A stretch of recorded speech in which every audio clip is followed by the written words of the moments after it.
Alors j'aime Jésus, j'aime sa parole. Et c'est la meilleure des choses qui me soit arrivée dans ma vie.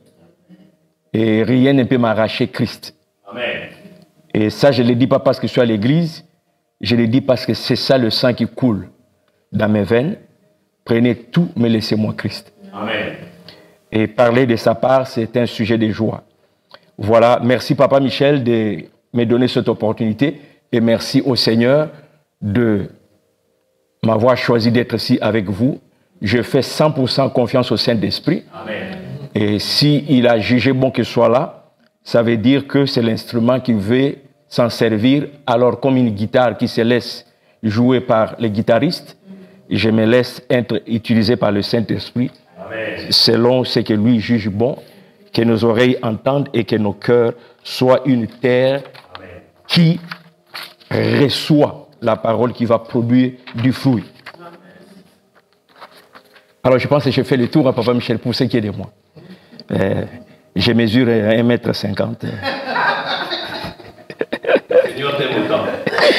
Mais c'est lui qui m'a donné ça. Voilà. L'exhortation que j'apporte ce matin, je l'ai intitulée « Pour une vie chrétienne épanouie ». Pour une vie chrétienne épanouie.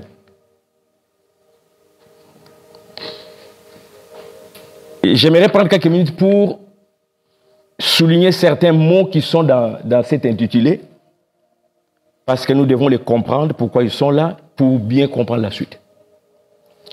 Les mots « vie » et l'adjectif chrétien qui vient après, c'est comme quelqu'un qui dirait « vie professionnelle ». Vie estudiantine. Quand on dit vie professionnelle, ça veut dire que c'est une vie qui tourne autour de notre profession. Une vie estudiantine, on s'entend par là, déjà on sait qu'il s'agit d'un étudiant, la vie d'un étudiant. Donc tout tourne autour des études. Alors lorsque nous disons vie chrétienne, ça veut dire que c'est une vie qui tourne autour de Christ. Christ est l'objet central de cette vie.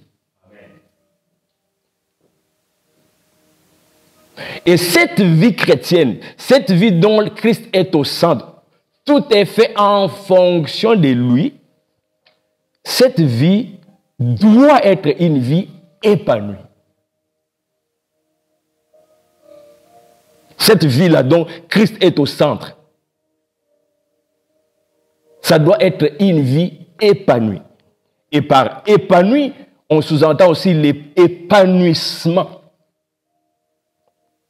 Et par épanouissement de tout ce qu'on peut donner comme synonyme, dans le sens de ce que je vais apporter aujourd'hui, il y a le mot que j'aime beaucoup, perfection. Donc on dirait pour une vie chrétienne parfaite.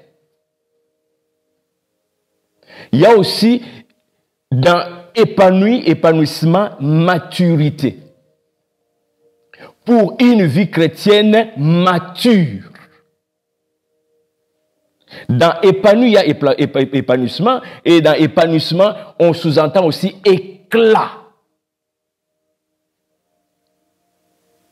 Pour une vie chrétienne pleine d'éclat, rayonnante, vivante. Donc cette vie qui est centrée sur Christ, ça veut dire que c'est une vie qui est vécue en rapport de Christ. Selon les instructions de Christ. Selon la vision de Christ. Selon la doctrine de Christ. Alors cette vie-là qui est basée sur la doctrine de Christ doit être une vie parfaite. Ou encore une vie qui tend vers la perfection. Maintenant, pour y arriver, je vais partager avec vous 3 notions que tout disciple de Jésus doit bien comprendre et les mettre en pratique. 3 notions. 3 notions que tout disciple de Jésus doit bien comprendre et les mettre en pratique.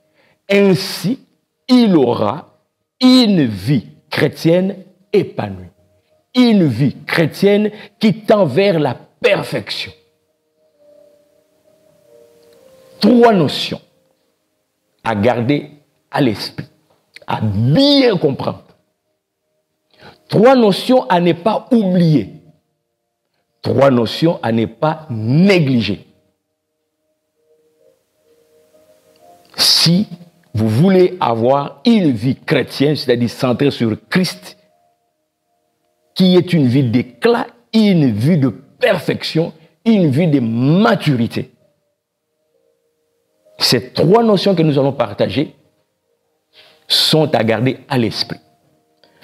Je vais dans un premier temps vous donner ces 3 notions avec tout ce que j'ai puisé dans la parole de Dieu comme versets qui peuvent nous aider, donc vous allez les prendre en note.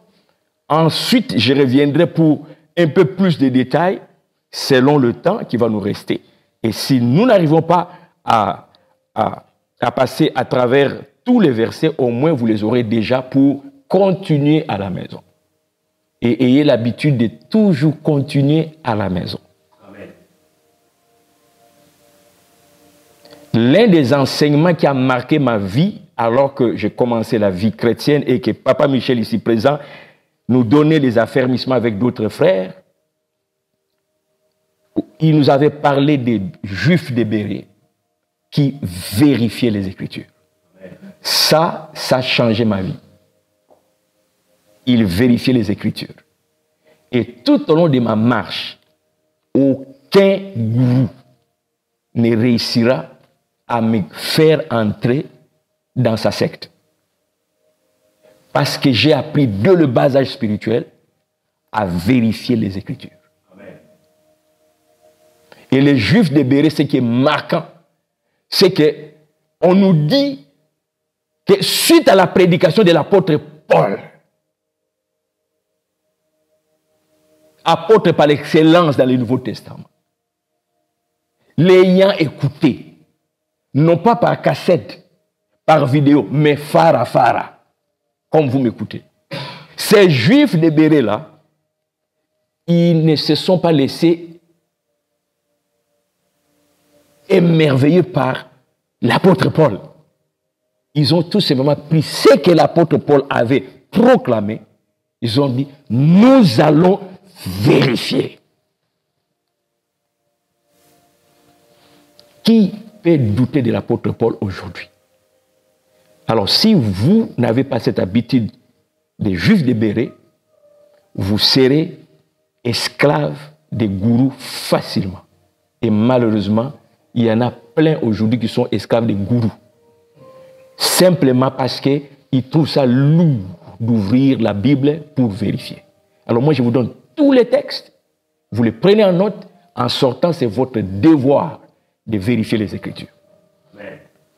Voici donc les 3 notions. Notion numéro 1, c'est notion du péché. Le péché. La notion du péché. La notion du péché.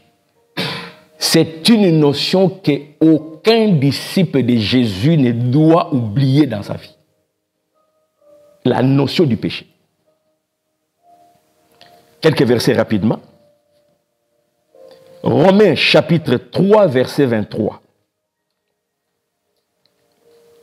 Ensuite, Romains chapitre 5, verset 12. Ensuite, Romains 6, 23. Je répète d'abord ces 3-là. Romains 3, 23. Romains 5, 12. Romains 6, 23. Ensuite, nous allons dans Ésaïe. Ésaïe 53, verset 6. Ésaïe 59, verset 1 à 2. Nous allons dans Matthieu. Matthieu 26, verset 26 au verset 28. Et nous terminons avec 1 Jean chapitre 3, verset 4. Ça, c'est le verset que vous placez sous la notion du péché. Est-ce que quelqu'un manquait un verset que je répète? Deuxième notion, c'est la notion de se détourner. La notion de se détourner d'eux. Mettez entre parenthèses, conversion ou repentance. Conversion ou repentance. La notion de se détourner d'eux. Entre parenthèses, conversion ou repentance. Et là, je vous donne aussi une série de versets. Psaume 38, verset 19. Acte 2, verset 37 au verset 40. 1 Timothée, chapitre 5, verset 20.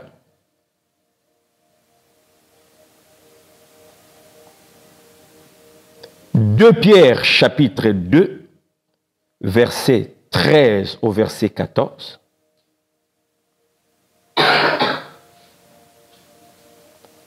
Osée, chapitre 14, verset 2. Romains 6, verset 13.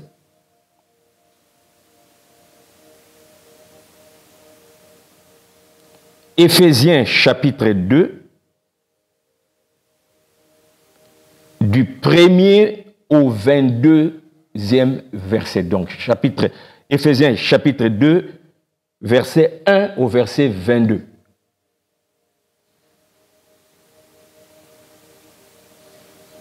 Ça, c'est des versets que nous allons lire sous la notion de se détourner d'eux. Troisième notion,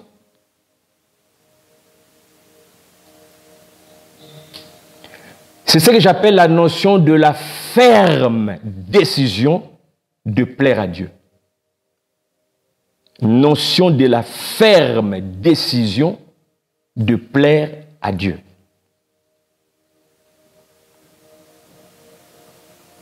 Là aussi, j'ai une série de versets. Romains chapitre 6, verset 15 au verset 22.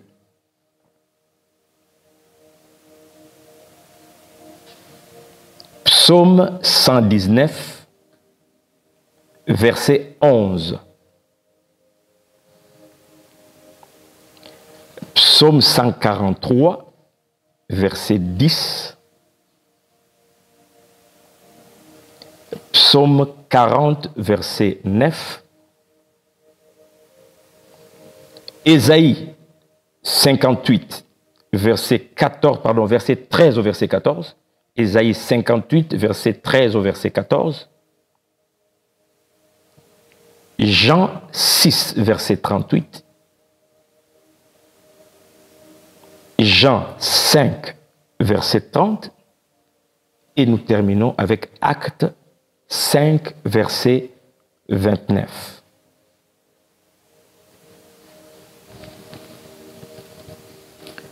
Donc, je vous ai déjà donné ces trois notions avec les versets que nous allons lire.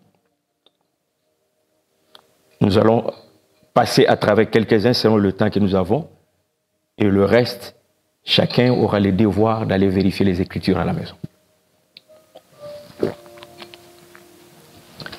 Parlons donc de première notion, de la notion du péché.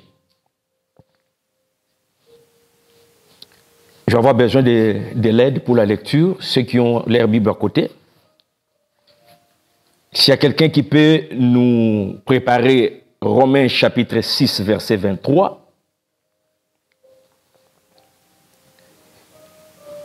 Et cette même personne qui va prendre Romains chapitre 6 peut aussi préparer Romains 3, 23 et Romains 5, 12, comme les trois Romains qu'on a donnés là.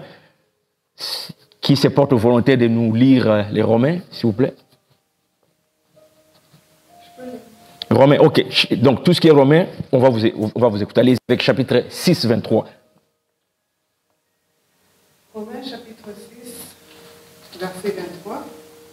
Car le salaire du péché, c'est la mort, mais le don gratuit de Dieu, c'est la vie éternelle en Jésus-Christ, notre Seigneur. Merci.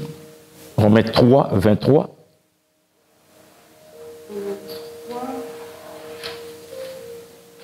Romains 3, 23. Car tous ont péché et sont privés de la gloire de Dieu. Merci. Romains 5, 12. Romains 5, 12. C'est pourquoi, comme par un seul homme, le péché est entré dans le monde, et par le péché, la mort, et qu'ainsi la mort s'est étendue sur tous les hommes, parce que tous ont péché. Merci beaucoup. Dans ces 3 versets de Romains, nous avons entendu le mot péché, nous avons entendu aussi la mort.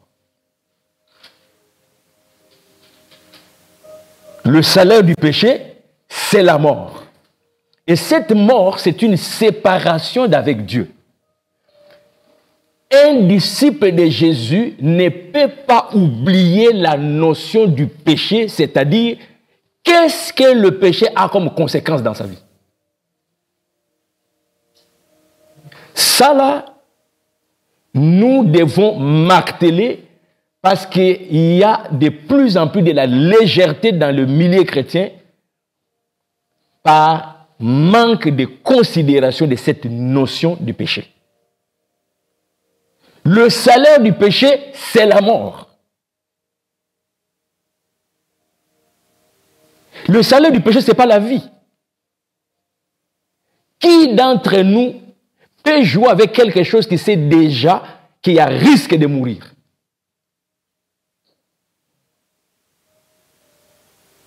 Qui peut aller facilement vers quelque chose, une activité, une nourriture, un geste, que tu sais déjà qu'il y a risque élevé de mourir?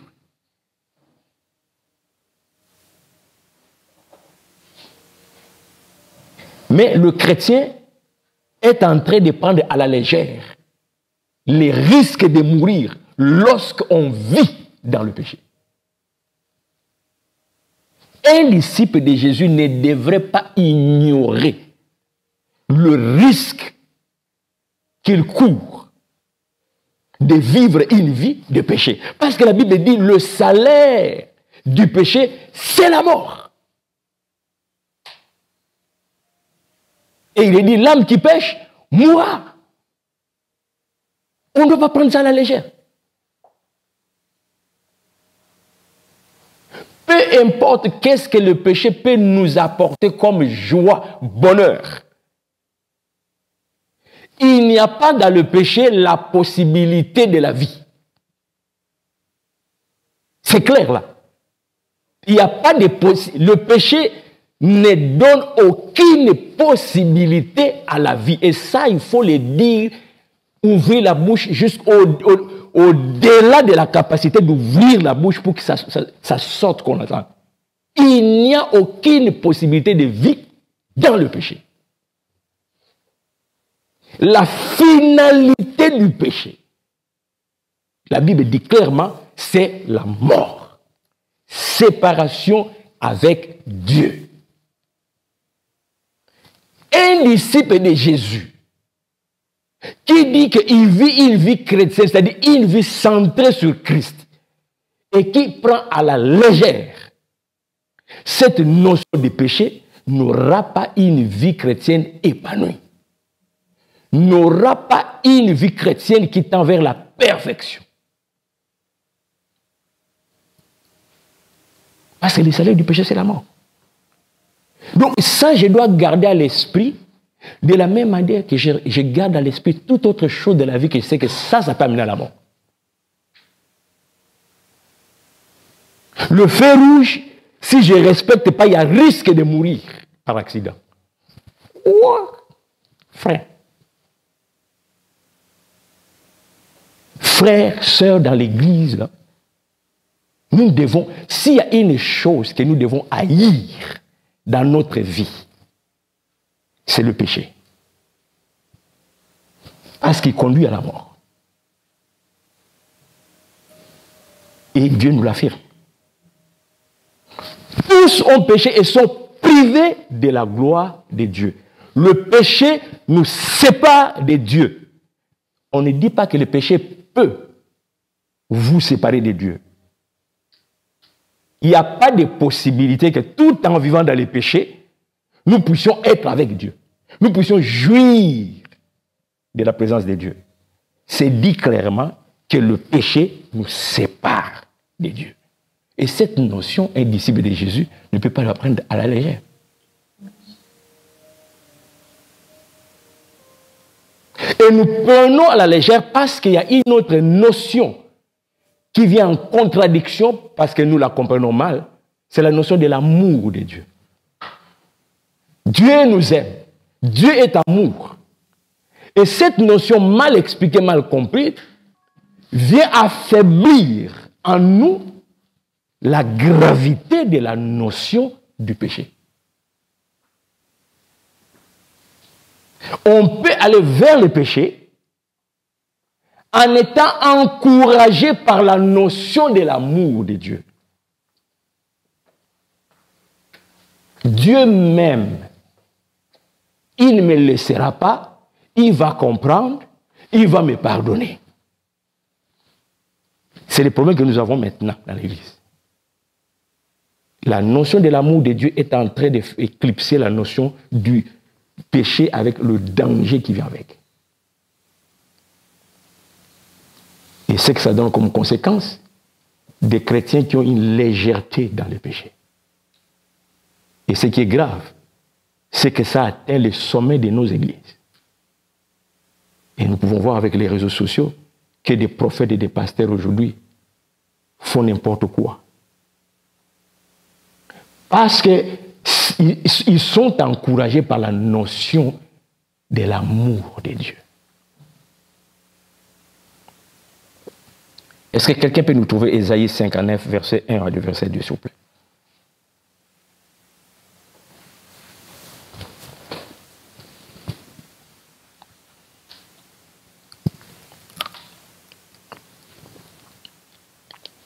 Ésaïe 59. Verset 1 au verset 2. La Bible, la parole de Dieu dit ceci. Non, la main de l'Éternel n'est pas trop courte pour sauver, ni son oreille trop dure pour entendre. Mais ce sont vos crimes qui mettent une séparation entre vous et votre Dieu. Ce sont vos péchés qui vous cachent sa face et l'empêchent de vous écouter. Amen. Merci, merci. Si tu ignores la notion du péché, tu t'embourbes dans le péché, mais tu ne te rends pas compte que tu es séparé de Dieu. C'est affirmé là. La main de Dieu pour t'atteindre au niveau de la longueur, là, ce n'est pas un problème. Ce qui pose problème, c'est le péché. Maintenant, quelqu'un qui se dit disciple de Christ, enfant de Dieu, si tu peux être à l'aise de ne pas être en communion avec Dieu, il y a un problème. La Bible atteste que le péché te sépare de Dieu, ton Père. Le péché vient embrouiller la communion. Pas que Dieu ne t'aime pas. On ne met pas en question l'amour de Dieu sur lequel tu te reposes. Mais nous sommes avisés que si nous demeurons dans le péché, malgré cet amour qu'il a, il ne peut pas avancer vers nous parce qu'il y a un obstacle qui s'appelle péché. Et il y a des églises qui ne veulent plus parler du péché parce qu'on juge. L'évangile de Jésus, c'est un évangile qui juge, c'est-à-dire qui fait la distinction entre le bien et le mal, aussi clair que ça. Nous venons de lire un texte que je n'ai pas écrit, ni mon père terrestre, ni papa Michel Guéla. C'est la parole de Dieu. Il nous est dit, ce n'est pas la main de Dieu qui est courte pour nous bénir, mais c'est le péché. Le péché de qui? Vos péchés. Le péché que toi-même tu commets. C'est ça qui porte maintenant obstacle entre Dieu et toi. Il est toujours Dieu d'amour. Mais avec le péché, il ne peut pas bouger vers toi. Et le diable aime nous faire des illusions. Parce que les illusions nous confirment que nous sommes dans les bons et ça nous encourage d'avancer, mais lui sait que nous avançons pour tomber. Lorsqu'il va te miroiter l'amour de Dieu, c'est vrai, Dieu nous aime. Il oublie de te dire que malgré l'amour de Dieu, si tu demeures dans les péchés, malheureusement, Dieu ne peut pas bouger vers toi. Ça, il ne te dit pas. Et tu demeures dans l'amour de Dieu. Voilà pourquoi de plus en plus, vous allez voir dans nos églises, nos frères et sœurs vont aller toujours vers le mal. Parce que dans leur tête, ils ont juste le focus sur l'amour de Dieu. Mais ils oublient que le péché fait obstacle.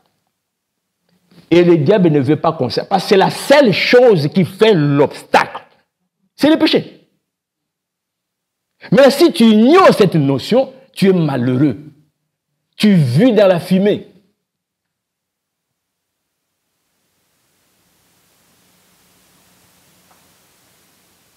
Et nos chansons, surtout la communauté congolaise, sont en train aussi de nous rendre mauvais service. Discerner les chansons. Ce n'est pas parce que c'est un chrétien qui chante que c'est la sainte doctrine. Mais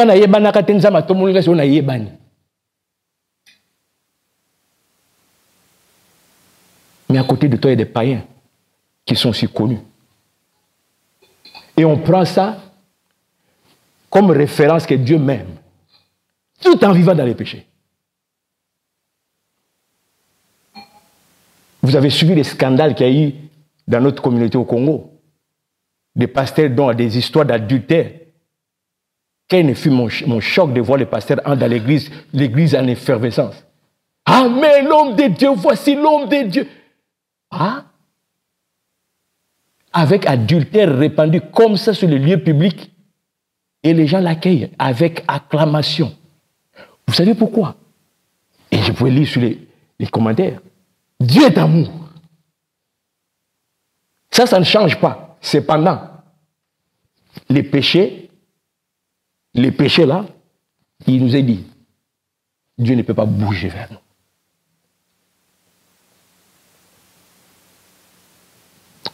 Papa, toujours dans Isaïe chapitre 53, verset 6.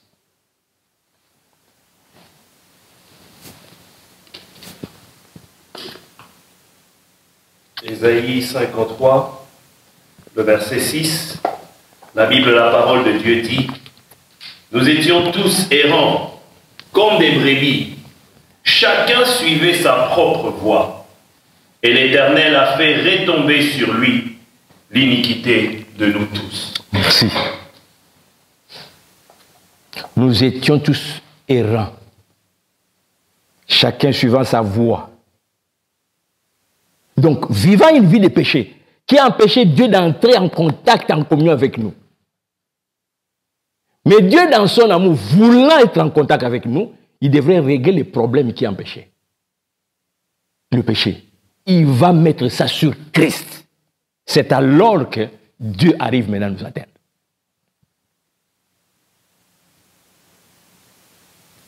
Il donne son Fils unique. Si un chrétien, un disciple de Jésus ne peut pas comprendre le problématique du péché, qui a tellement freiné Dieu dans son amour envers nous, au point qu'il fallait enlever cet obstacle. Oui, il est amour, mais le péché l'empêche. La solution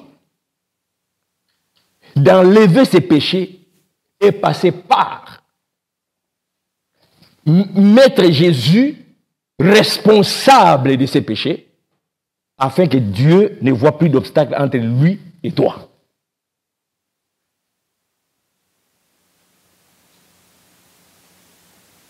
C'était pas facile.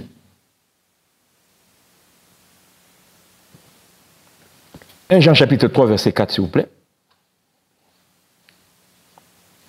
1 Jean chapitre 3, verset 4.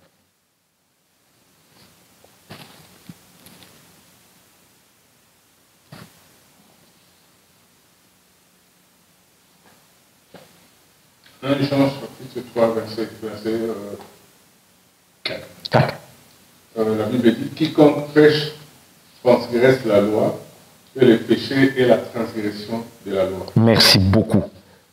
Quiconque pêche transgresse la loi, et le péché, par définition, est la transgression de la loi. Donc maintenant, on arrive vraiment, c'est quoi les péchés en fait? Péché, c'est simplement faire le contraire de ce que Dieu veut. C'est simple. Lorsque nous allons dans nos directions, comme bon nous semble, nous nous foutons de Dieu, nous péchons. Et cela constitue un obstacle pour que Dieu soit en communion avec nous.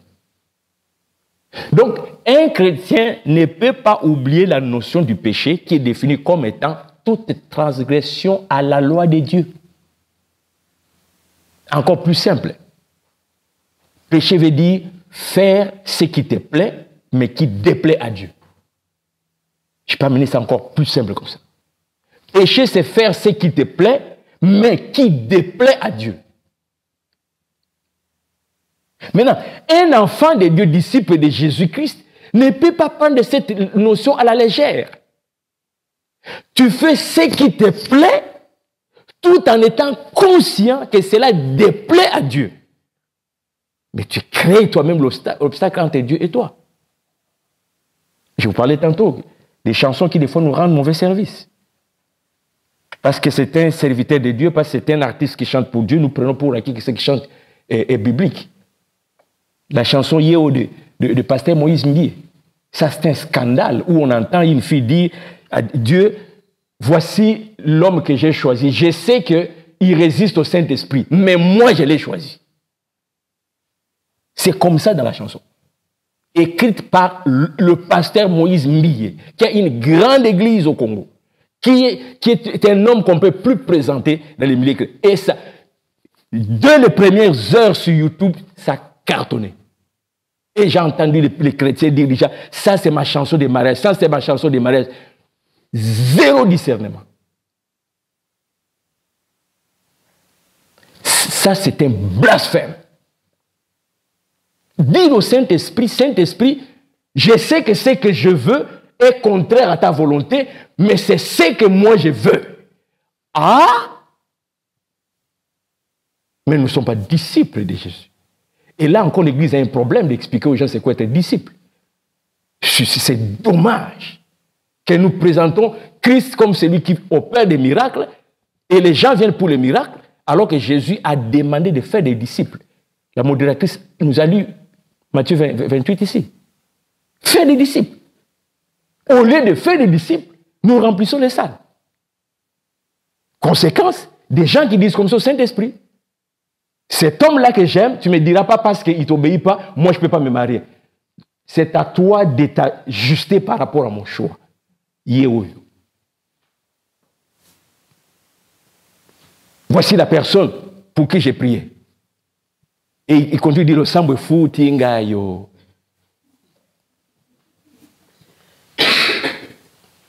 Lorsqu'on néglige la notion du péché, on arrive jusque-là. En demandant au Saint-Esprit de s'ajuster à nous.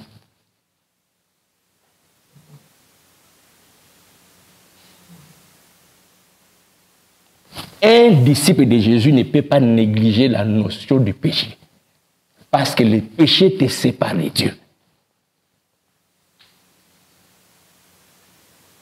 Ça a pris Christ porter notre culpabilité pour que Dieu me voie saint, propre, afin de m'approcher. C'était pas facile. On va terminer ce point avec Matthieu 26, 26 à 28. Écoutez très bien la lecture de ces textes. Matthieu 26, 26 à 28.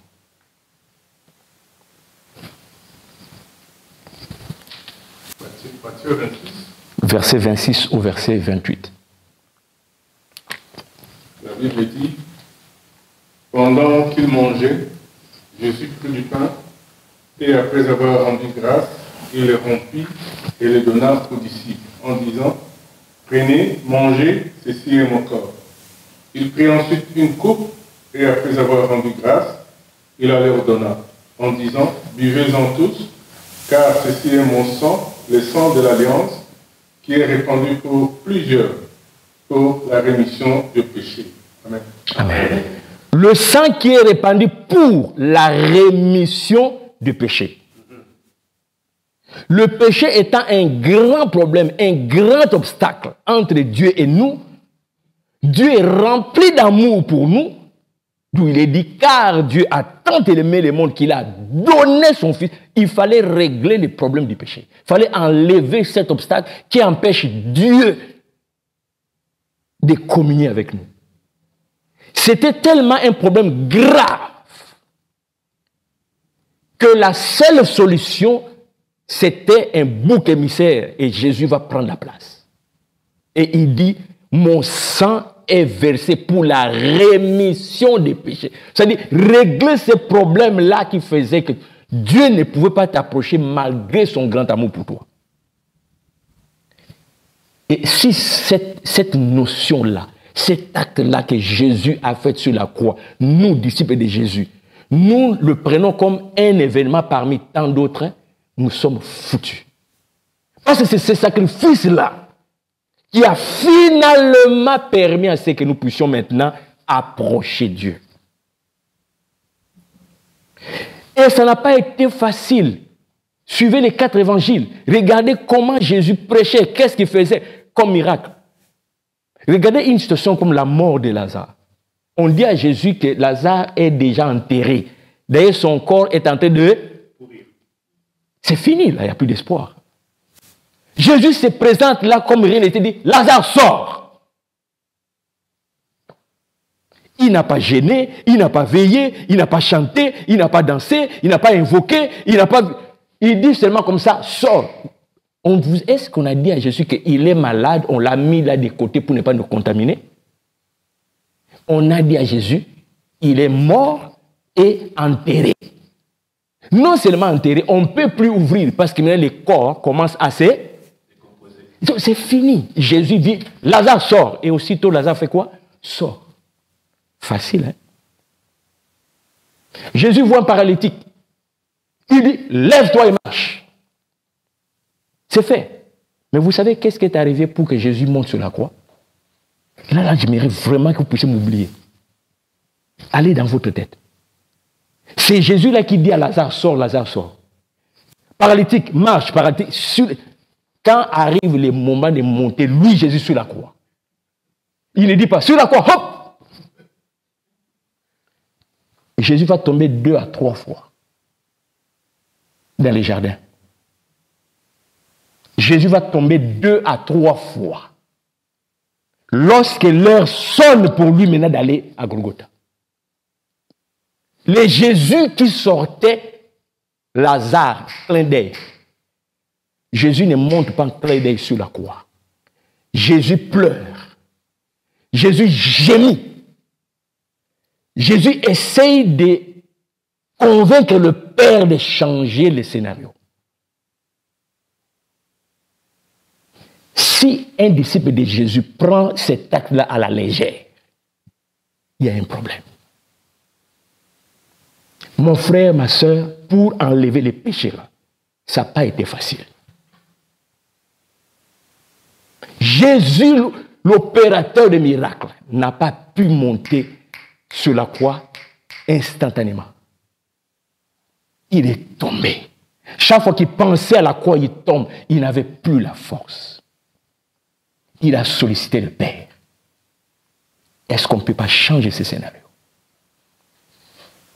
Et si l'Église de Jésus pense sous silence cet acte,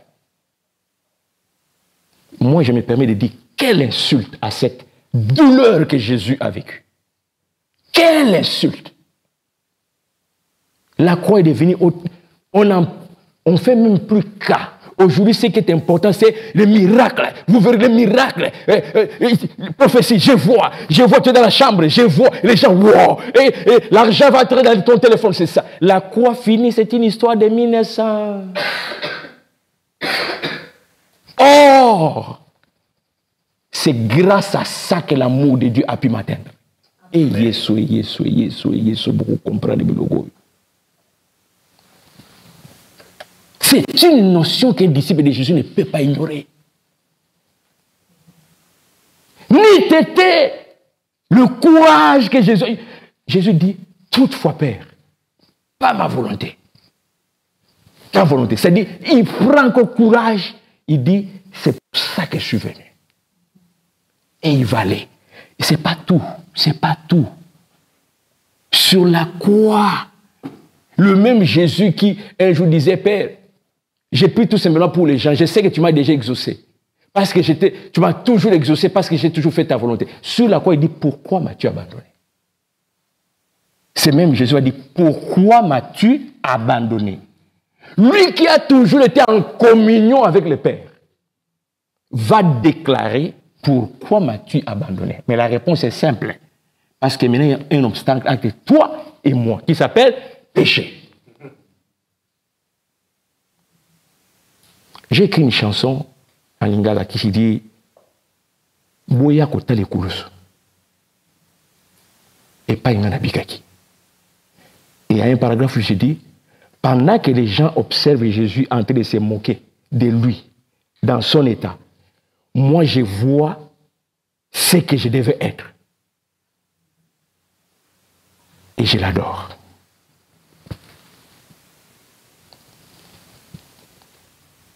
Frère, méfiez-vous de cette notion de l'amour de Dieu qui est en train de simplifier les choses, à nous faire oublier un acte que même les anges ne peuvent pas nous expliquer. Comment Dieu a trouvé que la solution c'était son Fils? Quelle est ta valeur pour qu'il se détache de son Fils? Et tu baignes dans les péchés comme bon te semble, parce que de toute façon, Jésus est déjà mort sur la croix. Donc, aux autres, on peut avec légèreté. Il est mort sur la croix. Dieu nous aime. Amen. Qui ne pêche pas. Surtout cette phrase-là, qui ne pêche pas. Moi, je réponds, moi, je ne pêche pas. Amen. Parce que j'ai compris que le péché mène à la mort. Amen. Et je ne veux pas la mort. Je veux la vie. Par conséquent, je ne pêche pas. Parce que j'ai compris ce que ça a pris. Ce que Christ a souffert, c'est moi qui devrais souffrir ça. Il m'a épargné. Cette fois, si je continue, ce n'est pas lui qui va monter, c'est moi qui vais monter. Alors, j'ai vu comment il a souffert. Je n'aimerais pas être là. Par conséquent, je ne pêche pas. Méfiez-vous de ces phrases. Qui ne pêche pas? Nous sommes tous pécheurs. Toi et eux. Pas toi et moi. Si tu n'as pas compris combien c'est dangereux, moi j'ai compris. Et je fouille les péchés. Je ne joue pas avec les péchés. Je ne prends pas la légère. Je hais. J'ai horreur. Quand on dit Ngandi, c'est pas Ngandi, c'est Ngandi. Quand on dit ils ont zei, les soumous, zei. On peut dire ça comment en français là? Il faut faire attention à ce que moi on a dit. Zei. Qui peut m'aider là? Non. C'est yak. Dégoûtant. C'est dégoûtant. Le péché, c'est dégoûtant. C'est yak. Frère, n'oublie pas que pour que Dieu vienne vers toi, il a dû se battre pour enlever sur son chemin ce qui l'empêchait à t'atteindre. le péché. Tu ne joues pas avec ça. Deuxième notion rapidement. Notion de se détourner d'eux. Voilà. Une fois qu'on a compris que le péché mène à la mort, on tourne les dos. Je ne veux plus rien savoir de cette chose parce qu'il y a danger de m'amener à la mort. D'où la notion de repentance ou de conversion. Changer d'attitude, changer de direction. Donc face au péché, la notion de repentance, je ne peux pas l'oublier. Pourquoi? Je dois toujours me souvenir qu'un jour, j'avais accepté Jésus comme mon Seigneur et Sauveur. Et là encore, l'Église a un problème. Lorsque la personne avait dit, j'accepte Jésus comme mon Seigneur et Sauveur, c'était quoi sa compréhension de la chose?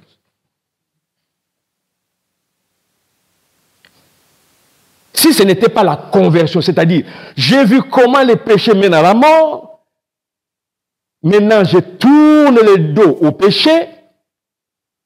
Si dans sa tête, c'est que c'est le Jésus qui ressuscite les morts, ça c'est autre chose. C'est pourquoi les gens vivent dans les péchés et courent derrière les prophètes.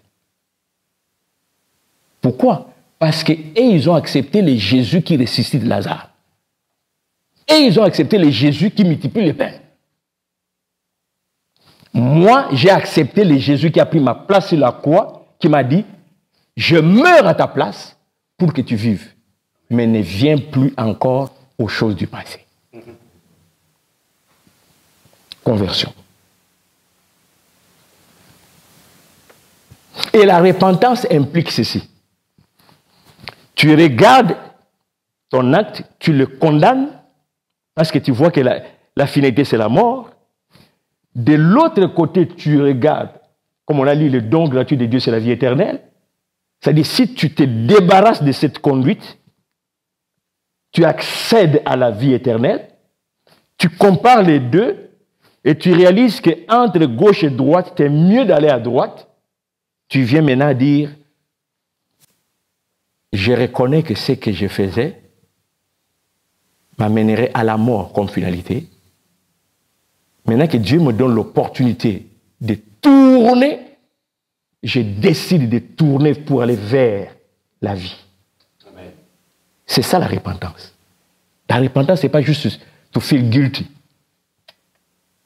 Bon, comme tout le monde sait que j'ai mal agi, bon, je dois, Seigneur, pardonne-moi. Non, non, non. Osons la ressource. Tu vas reprendre les mêmes choses. Parce que tu n'es pas arrivé au point de peser les deux côtés et faire un choix. Repentance implique un choix éclairé. Et on assume la décision.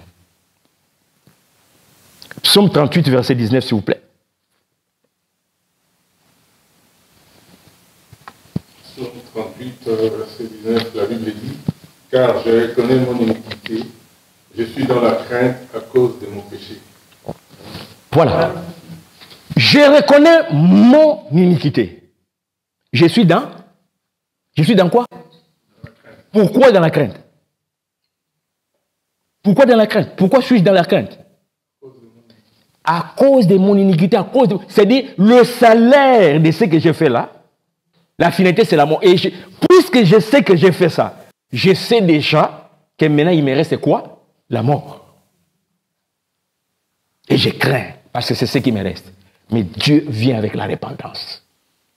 Il dit, ce n'est pas toi qui vas mourir, c'est Christ, à une seule condition, que tu décides de tourner le dos. Si tu n'as pas encore compris que le péché amène à la mort, tu ne vas pas te repentir. Parce que la repentance doit être suivie des fruits de la repentance. C'est-à-dire des fruits, des faits, des gestes qui démontrent que tu as compris que l'autre direction menait à la mort. Mais si tu refais les mêmes choses, tu n'as pas compris. Et les gens vont se trouver des excuses. Vous savez, on est tous pécheurs. Non, non, le problème, ce n'est pas on est tous pécheurs. Dieu ne nous demande pas quelque chose qu'on ne peut pas faire. Tout ce que Dieu nous demande de faire, c'est parce que nous sommes capables de le faire. S'il a dit, répands-toi, change de vie, tu es capable de te repentir, de changer de vie. Et il te dit, je t'accompagne avec mon esprit. Amen. Alors, si tu continues encore, ne viens pas dire, tu sais, nous tous, pas nous, toi, je ne suis pas là dans cette association.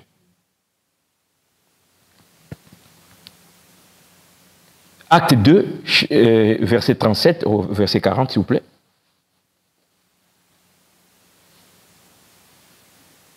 Acte 2, 37, 40, la Bible dit, après avoir entendu ce discours, ils eurent le cœur vivement touché.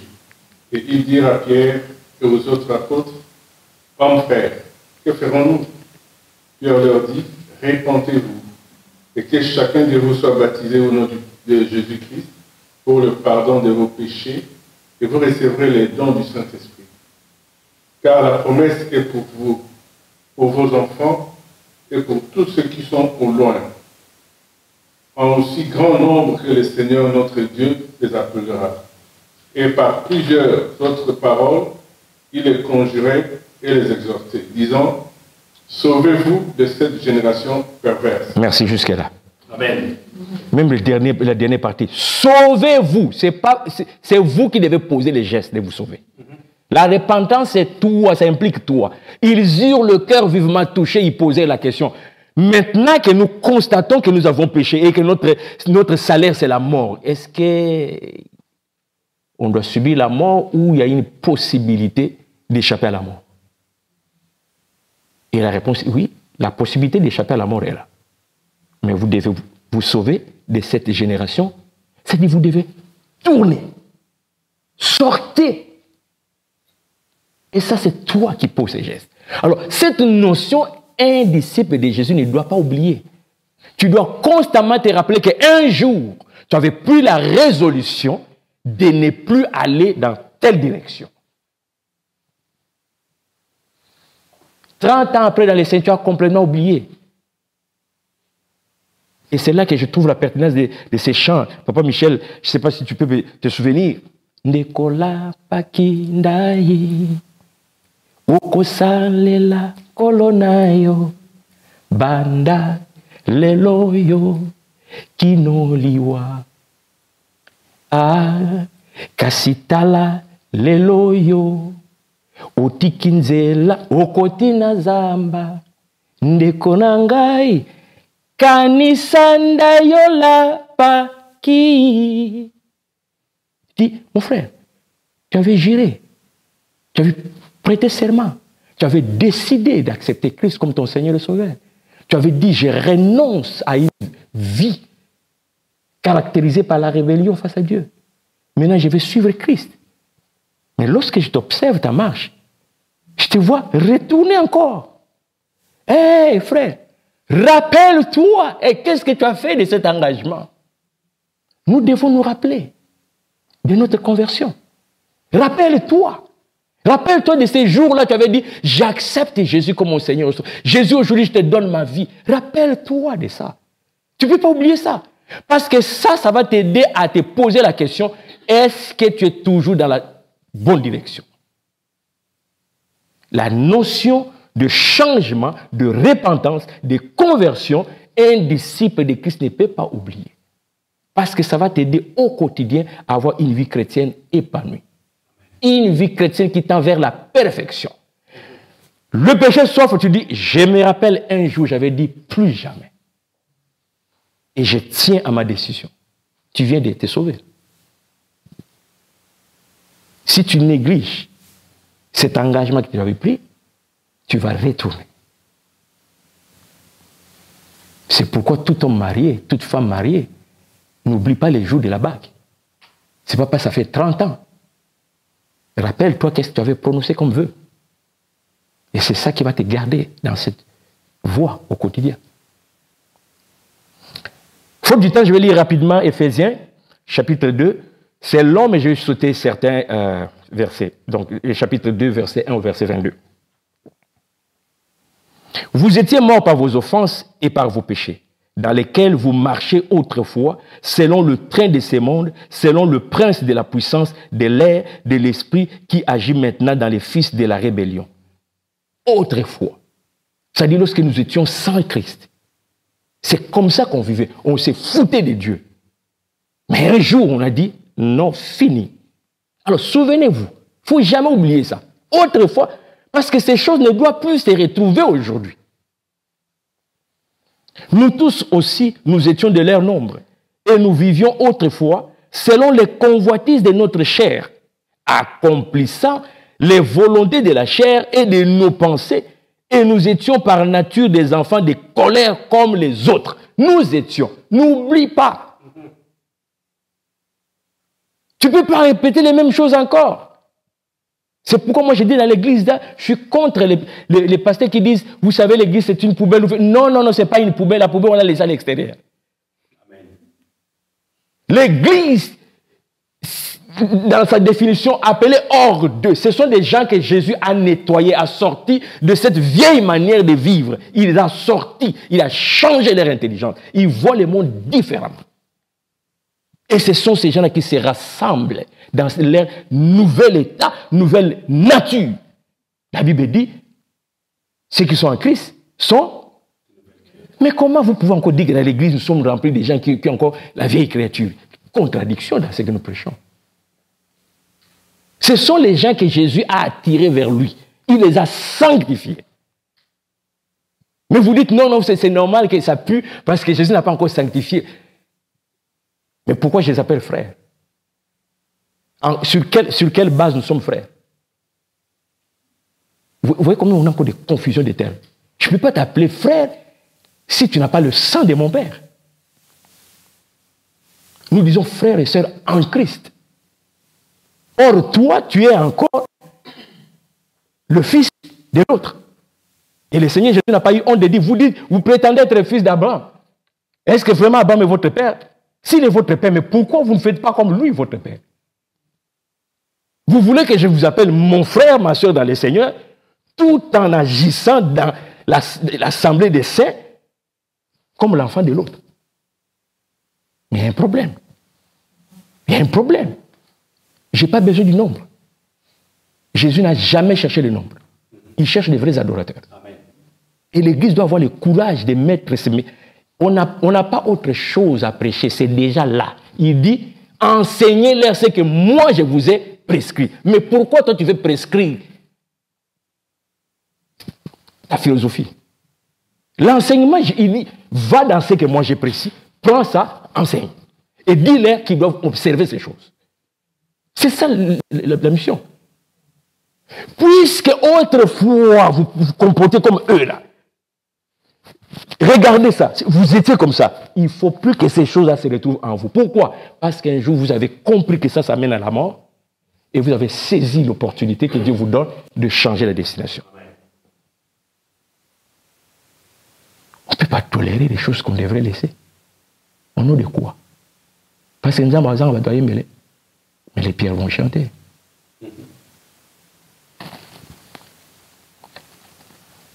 Ce texte, vous pouvez le lire en long à large. Vous allez voir comment il est riche. Je saute tout simplement pour question de temps. On va aller dans 2 Pierre, chapitre 2.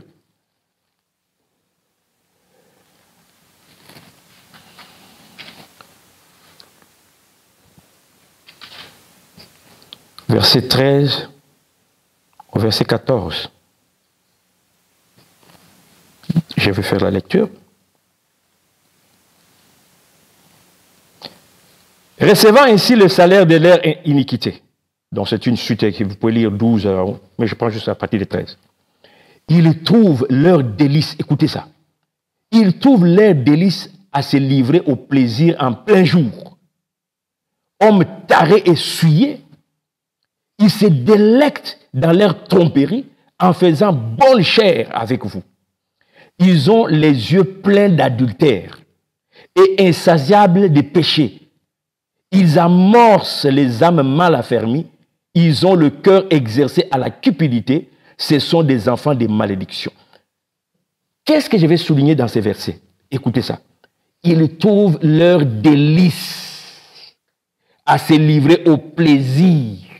Délice ici, c'est... C'est des gens, quand ils regardent les péchés, là... merci. Ils salivent les péchés. Ils ont les yeux remplis de... Les yeux remplis d'adultère. Vous savez, il y a des gens qui, face au péché, il est excité. Ça, ce n'est plus nous. Nous, face au péché,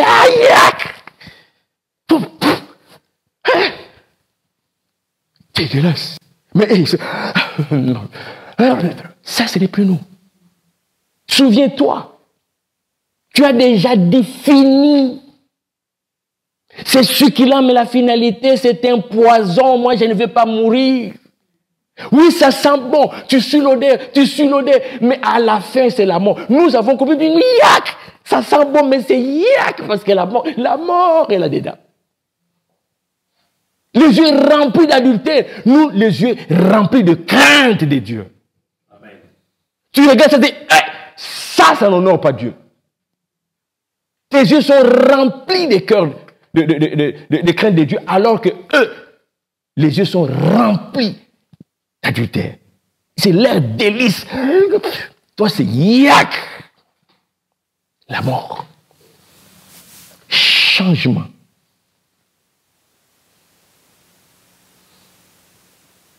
C'est pourquoi quelque part Pierre dit, il trouve ça bizarre que vous n'allez plus avec eux comme autrefois. Mais parce que nous avons pris la résolution de ne plus aller dans cette voie. Amen. Tu ne peux pas oublier ça. Tu es dans une fête avec des abortisseurs, même là, dans une fête, la mort peut venir. Je ne fête pas comme n'importe qui. Je fête comme un chrétien. Amen. Le Seigneur dit chanter avec ceux qui chantent, pleurer avec ceux qui... Oui, toujours dans les normes de Dieu. Amen. Parce que la vie chrétienne, c'est une vie qui est basée sur les normes de Christ. Amen. Je pleure selon Christ. Quand je vais chez le païen qui pleure, Dieu, pourquoi tu abandonnes comme ça? Comment tu peux faire ça à moi? Tu prends mon père. Maintenant, moi, je fais quoi? Moi, je viens, je dis, Seigneur, tu as donné, tu as repris. Que ton nom soit glorifié, tu es souverain. Tu fais toutes choses en ton temps selon ta volonté. Mais regarde le cœur qui est blessé. Il n'y a que toi qui peux penser. Nous pleurons, mais différemment. Allez danser avec ces d'ailleurs. Alléluia. Moi, je dis, Seigneur, s'il y a la joie aujourd'hui, c'est parce que tu es là. Mais l'autre, Kofi, Dini, Chaboye, Simba, Tombola, moi, Seigneur, nous sommes dans la fête, mais moi, tout tourne autour de la personne de Christ. C'est ce que je suis. N'oublie pas ça. Oh, le Seigneur va comprendre. Comprendre quoi?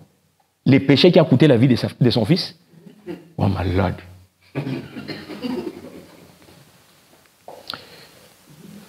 On va terminer la troisième notion de fermeté. Ferme décision de plaire à Dieu. Notion numéro 1, le péché, j'ai compris que le salut du péché, c'est la mort. Notion numéro 2, maintenant j'ai pris la résolution de ne plus continuer dans cette voie parce que ça mène à la mort. Notion numéro 4 que je ne peux pas oublier, c'est que cette décision, pardon, numéro 3, que cette décision que j'ai prise là, je reste ferme. Inébranlable, ingoummable, inchangeable. Au point que les gens peuvent me taxer de radical. Autrement dit, comme quelqu'un disait, radical. Et j'accepte ça. Pourquoi? Parce que je refuse la mort. Vous savez pourquoi je suis radical? Parce que je refuse la mort. C'est ça le problème. Si tu aimes la mort, tu vas maintenant négocier de temps à autre. Pour te dire, bon, la mort met un gain. En tout cas. Mais attention, l'apôtre Paul en disant la mort met un gain, va analyser pourquoi c'était un gain pour lui. La mort dont il est question ici, le salut du péché, c'est la séparation éternelle avec Dieu. Et je ne veux pas être loin de Dieu. Parce que loin de Dieu, c'est près de qui? Donc, cette décision que j'ai prise là, elle est une décision ferme de toujours plaire à Dieu. Amen. Parce que autrefois, comme des brebis errants, chacun faisait sa volonté. Et le salaire, c'était la mort. Dieu me donne l'opportunité d'aller vers la vie en faisant subir le sort à Christ. Mais je dois prendre une décision ferme. Non, là-bas non. Radical, oui. Parce que je refuse la mort. Si la mort est un gain pour toi, vas-y négocier. Romains chapitre 6, verset 15 au verset 22.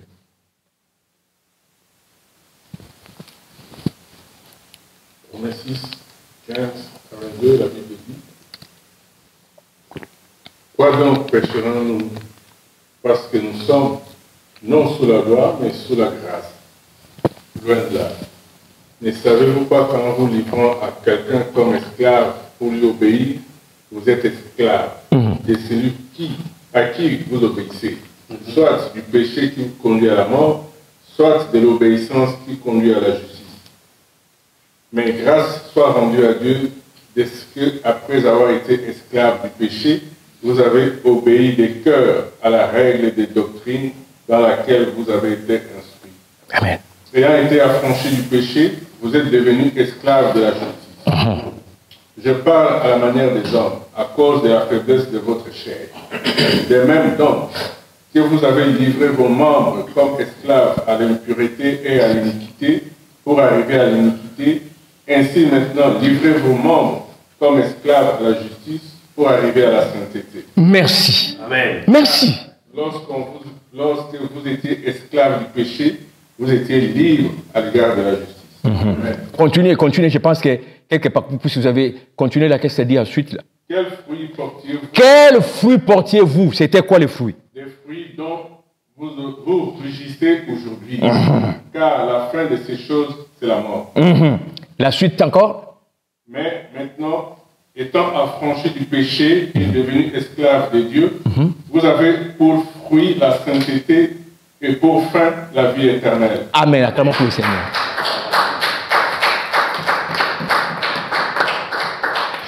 Pourquoi je suis ferme à obéir à Dieu? Parce que maintenant, en étant esclave de Dieu dans la justice, la finalité, c'est la vie. Amen. Un esclave espère peut-être une délivrance. Mais quand je suis esclave de Jésus, je refuse que tu me délivres. Parce que si tu m'enlèves de Christ, tu vas m'amener vers l'esclavage qui amène la mort. Tu ne peux pas être libre. Il y a soit tu es avec Dieu ou tu es contre Dieu. Quand vous n'étiez pas avec Dieu, libre par rapport à la justice de Dieu, vous savez, vous étiez qui? Esclave. De quoi? Voilà. Qui amenait vers la mort. Si tu quittes ce lieu-là, automatiquement, tu viens de l'autre côté. Tu deviens encore esclave. Mais la différence, c'est qu'à gauche, ça m'amène à la mort, à droite, ça mène à la vie. Fais le choix. J'ai choisi esclavage qui amène à la vie. C'est pourquoi j'ai décidé d'être ferme. Et cette notion, c'est au quotidien. Ce n'est pas dimanche à l'église. Partout où je suis comme disciple de Jésus, je marche clairement dans mon esprit avec cette notion de fermeté. Dans mon cœur, j'ai décidé d'obéir à Dieu. Amen. Actes chapitre 5, verset 29.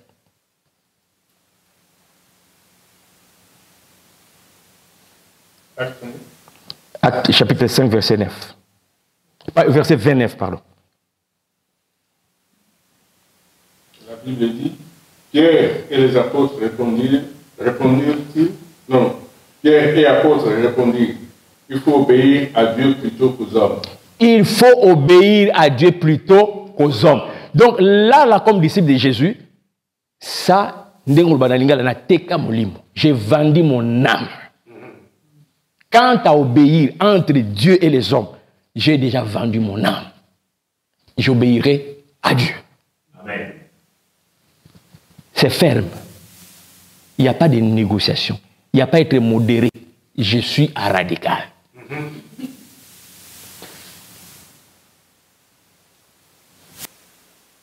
Sinon, tu n'auras pas une vie chrétienne épanouie.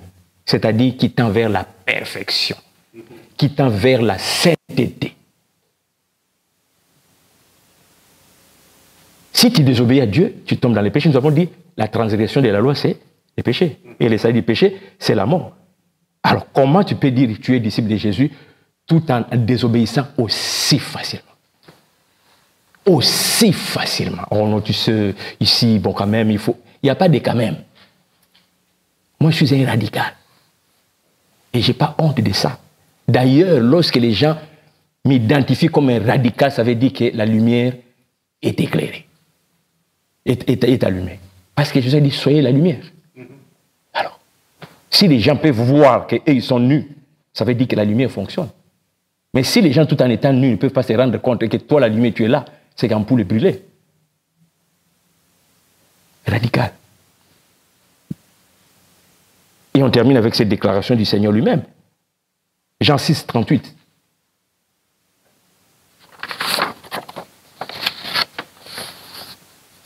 Quelqu'un peut nous lire ça et nous allons conclure. 6, verset 38. La Bible, la parole de Dieu dit, « Car je suis descendu du ciel pour faire non ma volonté, mais la volonté de celui qui m'a envoyé. » Merci. Ça, c'est la déclaration de notre Sauveur.